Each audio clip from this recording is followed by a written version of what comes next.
وَجَعَلْنَا لَهُمْ أَزْوَاجًا وَذُرِّيَّةً. And by sending them, and after sending them, ثُمَّ يُصْبِحُ قَدْ سَتَرَهُ رَبُّهُ. Someone صلوات الله وسلامه عليه says, من صام رمضان إيمانا واحتسابا. فَإِذَا قَضَيْتُمُ الصَّلَاةَ, once you have finished your namaz, so continue by remembering Allah. أعوذ بالله من الشيطان الرجيم. بسم الله الرحمن الرحيم. نحمده ونصلي ونسلم على رسوله الكريم، أما بعد، فأعوذ بالله من الشيطان اللعين الرجيم. بسم الله الرحمن الرحيم. وما خلقت الجن والإنس إلا ليعبدون. صدق الله مولانا العظيم، وبلغنا رسوله النبي الكريم، ونحن على ذلك لمن الشاهدين والشاكرين، والحمد لله رب العالمين. After praising Allah subhanahu wa ta'ala and send countless durood and blessings of Allah subhanahu wa ta'ala to Rasulullah sallallahu alayhi wa sallam, I welcome everyone and I present my salam, which is Islamic greetings. Assalamu alaikum wa rahmatullahi wa barakatuh. May Allah Almighty His peace be upon all of you and upon all those people who are in different places and in different parts of this world. I'm very happy that today Allah subhanahu wa ta'ala has given us this opportunity to be here in front of one another, to understand the different aspects of Islam and different teachings of Islam, which were brought by the most beloved prophet of Allah subhanahu wa ta'ala and the last prophet among the prophets of Allah subhanahu wa ta'ala, Muhammad Rasulullah sallallahu alayhi wa sallam. I've been commanded and told to speak about revelation of the Quran during the 23 years, and I feel myself very unfit, frankly speaking, especially to speak about the revelation of the Quran during 23 years and during this period in which Quran was revealed. Because, to be frank, let us leave alone 23 years in which Quran was revealed. What I believe and what I have gathered and observed through my limited knowledge is that even 23 hours in which in any given minute Quran was revealed, so it would be impossible for anyone to express and to talk exactly and gather the old messages which we gain from these 23 hours, give Allah 23 years. Because this is not a book which me and you have written. Quran is not a newspaper. Quran is not news from media. Quran, to understand it, we have to read the Quran, and we hear Allah subhanahu wa ta'ala saying, ذَلِكَ الْكِتَابُ لَا رَيْبَ فِيهِ, that this is the book in which there is no doubt. And in other parts of the Quran, Allah subhanahu wa ta'ala gives us the mentality to understand the importance of Quran by saying, تَنزِيلٌ مِّن رَبِّ الْعَالَمِينَ, that this Quran is descending down from Allah subhanahu wa ta'ala. So in short, my dear brothers, Quran is a unique book among the books of Allah subhanahu wa ta'ala, which was sent to different prophets and the sort of the scrolls which were sent to different prophets also, like Sayyidina Ibrahim and other prophets. So it will be not so easy, but definitely it is not easy to talk exactly about or to present the real picture of the revelation of this Quran in these 23 years, because it is far from the reach of a man and human being, and no one can gauge to reach that status except the one who has revealed this Quran, that is Allah subhanahu wa ta'ala. He is the only one who can exactly describe what is Quran and what is the weight is in the Quran and the person on whom Quran was revealed, and that is Rasulullah sallallahu alaihi wasallam. Because Quran, Allah subhanahu wa ta'ala is giving us the strength of the Quran and the power of the Quran by saying, لَوْ أَنزَلْنَا هَذَا الْقُرْآنَ عَلَى جَبَلٍ. Allah subhanahu wa ta'ala saying, if ever we had revealed this Quran, we had put the responsibility of bearing Quran عَلَى جَبَلٍ, on the mountains, لَرَأَيْتَهُ خَاشِعًا. You will see the mountains being afraid of taking this responsibility of Quran, مُتَصَدِّعًا مِنْ خَشْيَةِ اللَّهِ. And by the fear of Allah subhanahu wa ta'ala, you will see the mountain be destroyed into small pieces because of the weight which is in the Quran. So, if a mountain do not have the power to bear the weight of the Quran, if mountain do not have the ability to bear the strength of the Quran, so just let me ask you one question. Such a big creation of Allah as a mountain, how could we so easily take this responsibility and describe about the weight of the Quran or the teachings of the Quran or the period in which Quran was revealed? But this is the blessings of Allah subhanahu wa ta'ala. The same Quran which, if it will be revealed or put on the mountains will be perished and will be destroyed.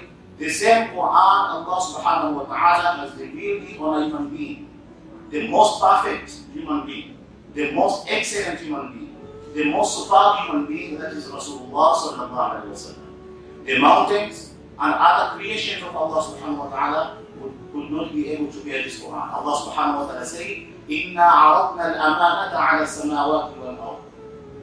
That we have presented this trust and this amana to the mountains, to the earth, to the skies, فَأَبَيْنَا أَنْ يَحْمِلْنَاهَا وَأَشْفَقْنَا مِنْهَا. So the rest of the creations, they denied to take this responsibility, to take Quran and implement Quran and give Quran its due, the respect which Quran deserves, and to practice on the Quran accordingly and properly. All creation, the sky, the earth, and the mountains, denied to take this responsibility. But وَحَمَلَهَا الْإِنسَانِ, a human being stood up, because human being, insan, is the most beloved creation among the creations of Allah subhanahu wa ta'ala. And that's why among these human beings, Allah subhanahu wa ta'ala has sent prophets and anbiya alayhi salatu wasalam. So Allah subhanahu wa ta'ala has made this Quran easy. Just like when you connect electricity in your house and the globes and the tubelets which we see surrounding us, these items cannot bear the power of the electricity coming direct from the power station. They cannot. The electricity comes from the power station, and in between, before it reaches this bulb, all these globes, all these tubelets, or these fans, it has to go somewhere, we call it transformer. The electricity used to pass through transformer, then it is transformed and cool down, calm down, then this responsibility, this globe and this tublet can bear the heat of that electricity, and in return it gives us light in all parts of the world. So Allah subhanahu wa ta'ala has done the same thing. Allah subhanahu wa ta'ala's kalam, Quran, is coming from the power station, and that is the code of Allah subhanahu wa ta'ala. Coming down to Rasulullah sallallahu alayhi wa sallam. So Rasulullah sallallahu alayhi wa sallam is the transformer of this Quran. To bear it first of all, and after that releases it slowly by slowly, time by time, gradually, according to the need of the Sahaba, and according to the need of the Ummah, according to the need of the human being, release the Quran slowly by slowly, installing them in the hearts of the Sahaba, installing the Quran in the hearts of those who believe in, and installing the Quran in the mentality of those who do not even believe in Allah subhanahu wa ta'ala and do not believe in the prophethood of Rasulullah sallallahu alaihi wasallam. That's why Allah subhanahu wa ta'ala says, سَنُرِيهِمْ آيَاتِنَا فِي الْآفَاقِ وَفِي أَنفُسِهِمْ حَتَّى يَتَبَيَّنَ لَهُمْ أَنَّهُ الْحَقُّ. That verily and undoubtedly we are going to show them our signs فِي الْآفَاقِ وَفِي أَنفُسِهِمْ, in the universe and in themselves also. We are going to show them our signs حَتَّى يَتَبَيَّنَ لَهُمْ أَنَّهُ الْحَقُّ, until it is well clear in front of them that Allah subhanahu wa ta'ala exists, and He is the only Allah, and He is the only creator of the universe and all worlds. So this is the transformation from Rasulullah sallallahu alaihi wasallam. Just now tell me, if such a great responsibility, no one has the strength to talk about it.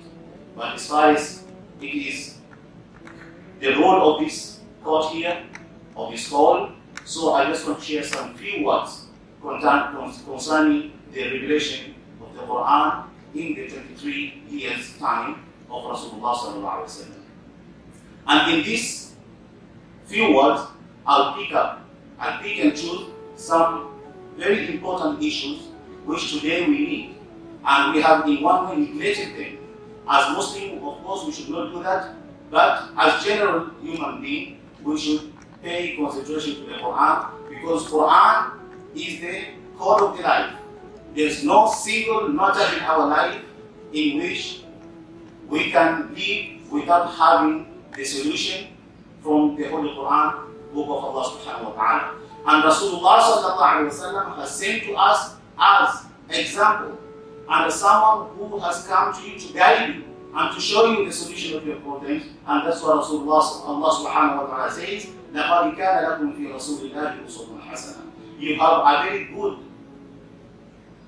guidance, a very good example in the personality of Rasulullah sallallahu alaihi wasallam.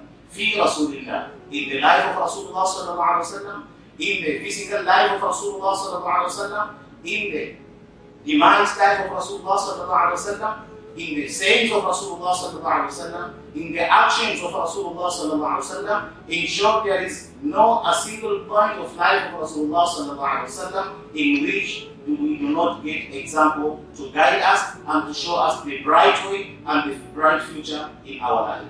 So this is Rasulullah sallallahu alaihi wasallam.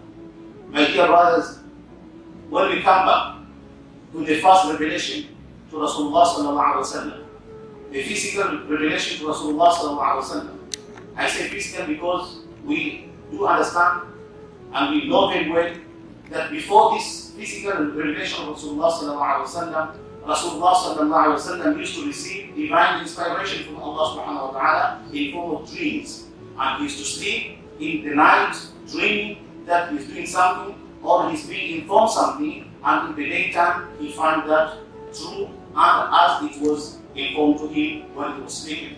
But the physical revelation started with the surah which my daughter had just recited, Surah Al-Qalam, Surah Al-Alaq. اقرأ باسم ربك الذي خلق خلق الإنسان من علق اقرأ وربك الأكرم الذي علم بالقلم. My dear brothers, this surah, by its physical figure, it seems to be very short. And sometimes it is also easy to memorize it. And many of us might have memorized this surah. But if we just take a time and we put a close watch to the first word of the surah, that is Iqra. Iqra means read. Iqra means read. What inspiration and what message are we getting from this surah? Of course, you will say that we are getting the message of education, the message of information, the message of learning, the message of reading. It is true. But if you go deeper in it and try to see the circumstances between the saying of Jibreel, Iqra, and between the answer of Rasulullah sallallahu alaihi wasallam, we find more fantastic moments which many of us will not even gather or will not even spend time to think about that. It is well understood in common people and in general people that Rasulullah sallallahu alaihi wasallam was illiterate. This is what most of us understand. And ma'azallah, he was illiterate. He was not learned. And we use this in the English word as illiterate. A person who has not, who do not possess any information, any knowledge. But me, myself, I disagree with that. Because this is not the information, this is not the message we are getting from Quran. We Muslims, first of all, are those people who believe in the Quran and believe that Quran is such a fantastic message from all human beings, from all times in the history of human being. So, according to me, I disagree that Rasulullah sallallahu alaihi wasallam would be expressed and would be known so easily as